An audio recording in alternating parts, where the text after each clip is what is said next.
আমাদের ব্যাপারে বদনাম দেওয়া হয়। আমার যদি মায়েরা আমরা শুনুন, ক্ষমতায় যাই, মহিলাদেরকে তালাক জামাত করে ইসলামে দিতে আসে বলবো। তাহলে হয়তো মহিলারা মহিলারা পয়সা ঘর কোথায় থেকে আমাদের? বের হতেই পারবে না। একটু শুনেন বা সে মা বোনদের আমাদের মা বোন নেই? কাজে লাগবে। আমাদের সুন্দর সবার মা মনোযোগ বোন দিয়ে আছে। শেষ পর্যন্ত শোনেন, তারা কি শিক্ষা তাহলে দীক্ষা আপনাদের নেয়? কাজে লাগবে। বলছে তারা কি এই সমাজে কথাটা শোনাটা আপনাদের খুবই গুরুত্বপূর্ণ জরুরি, অবদান রাখছে না? তাহলেই আপনাদের আলহামদুলিল্লাহ সবাই ভুলটা রাখছে। ভেঙে যাবে। আমরা মা বোনদের ক্ষেত্রে শোনেন কি করব? তাহলে কথাগুলো।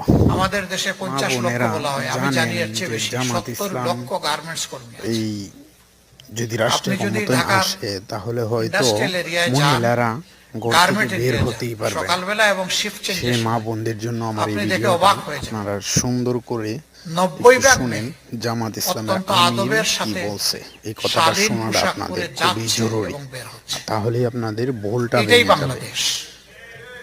শুনেন আমরা কি তাহলে তাদেরকে কথাগুলো। বলেছি গিয়ে যে তোমরা বুরকা পরো, হেজাব পরো, নেকাব দেও? কাউকে বলি নাই তো। সে তার ইজ্জতের প্রোটেকশনের জন্য এটা নিয়েছে। এখনকার সমাজে আমাদের মা বোনরা নিগ্রহের শিকার হন, বঞ্চনার শিকার হন।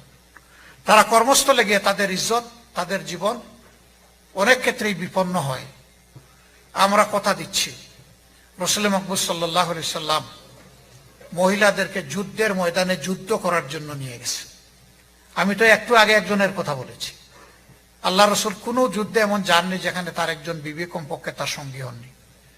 যুদ্ধের মতো ঝুঁকিপূর্ণ জায়গায় যদি আমাদের মা বোনেরা অংশগ্রহণ করতে পারেন, তাহলে সমাজের কোন জায়গাটা আছে যেখানে তারা অংশগ্রহণ করতে পারবেন না? তারা করবেন আদবের সাথে, সম্মানের সাথে। সমাজ বাধ্য হবে দুটি জিনিস তাদেরকে দিতে, নিশ্চিত করতে। একটি তাদের নিরাপত্তা, আর একটি তাদের ইজ্জত। এই দুইটা দিতেই হবে। আমরা ইনশাআল্লাহ যদি এই সুযোগ পাই, মাদেরকে বাড়তি আর একটু সম্মান করব, যেটা হবে তাদের প্রতি ইনসাফ। আমার মা, তিনি তার গর্ভে সন্তান নিচ্ছেন, সন্তানকে বুকের দুধ দিচ্ছেন, তার বুকটাকে সন্তানের জন্য বিছানা বানাচ্ছেন, এই সন্তানকে লালন পোষণ করছেন।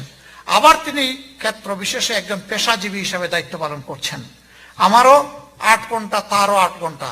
এটা কি তার উপর অবিচার নয়? আমরা গেলে ইনশাল্লাহ তাদের কর্মঘণ্টা কমিয়ে দেব, তার সন্তানের হক আদায় করার জন্য এবং মা হিসাবে তাকে সম্মান করার জন্য। এটাই হবে তাদের প্রতি ইনসাফ, এটা কোনো দয়া নয়। ইনশাল্লাহ আমরা যদি 8 ঘন্টার জায়গায় তাদের জন্য 5 ঘন্টা করি, তাহলে মারা এতই সিনসিয়ার, এতই কমিটেড, তারা চিন্তা করবে যে সরকার যে দেশ